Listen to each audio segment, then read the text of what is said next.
রাজধানী engineers institution মিলনায়তনে জাতীয় শিক্ষক দিবস ও শিক্ষক সমাবেশে লন্ডন থেকে ভার্চুয়ালি যুক্ত হয়ে বক্তব্য রাখছেন বিএনপির ভারপ্রাপ্ত চেয়ারম্যান তারেক রহমান। সরাসরি যাচ্ছে সেখানে।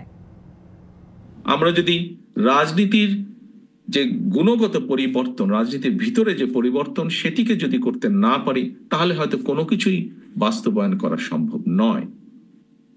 এবং এই লক্ষ্যকেই সামনে রেখে বিএনপি রাষ্ট্র, রাজনীতি এবং রাজনৈতিক দল সংস্কারের উদ্দেশ্যে বাংলাদেশের পক্ষে সকল গণতান্ত্রিক রাজনৈতিক দলগুলোর সঙ্গে পরামর্শ করে তাদেরকে সাথে নিয়ে জনগণের সামনে ৩১ দফা সংস্কার কর্মসূচি উপস্থাপন করেছে।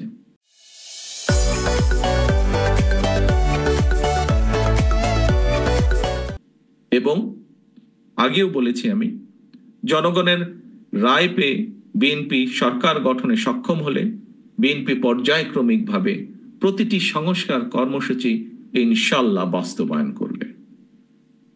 প্রিয় উপস্থিতিবৃন্দ, প্রিয় শিক্ষকবৃন্দ, মঞ্চে উপস্থিত সম্মানিত নেতৃবৃন্দ, মুক্তিযুদ্ধের মাধ্যমে অর্জিত দেশের মহান মুক্তিযুদ্ধের যে আকাঙ্ক্ষার প্রতিফলন হয়নি, যে সংবিধান, মুক্তিযুদ্ধের মাধ্যমে যে সংবিধান ছিল, সেটিতে কিন্তু মহান মুক্তিযুদ্ধের আকাঙ্ক্ষার প্রতিফলন হয়নি। আমরা দেখেছি পলাতক যে স্বৈরাচার, তারা তাদের ইচ্ছে মতন সেটিকে কাটা ছেঁড়া করে রাষ্ট্রীয় সংবিধানকে প্রায় দলীয় সংবিধানের রূপ দিয়েছিল। ঠিক একইভাবে নির্বাচন কমিশন কিংবা দুদকের মতন সাংবিধানিক প্রতিষ্ঠানগুলোকেও তারা একদম অকার্যকর করে দিয়েছিল। দুদক সম্পর্কিত দন্তহীন বাক তারা নিজেরাই নিজেদেরকে বলেছে।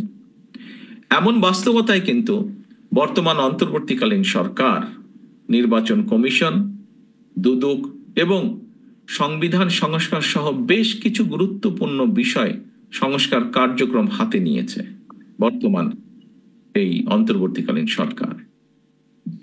বিএনপির ৩১ দফা সংস্কার কর্মসূচি এবং অন্তর্বর্তীকালীন সরকারের সংস্কার কার্যক্রমের সঙ্গে দু একটি মৌলিক বিষয় ছাড়া, প্রক্রিয়াগত বিষয় ছাড়া তেমন কোনো ভিন্ন মত বা বিরোধ নেই।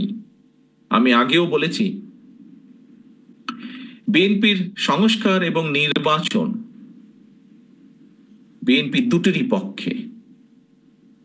বিএনপি সংস্কার এবং নির্বাচন দুটোরই পক্ষে, দুটোই অত্যন্ত জরুরি।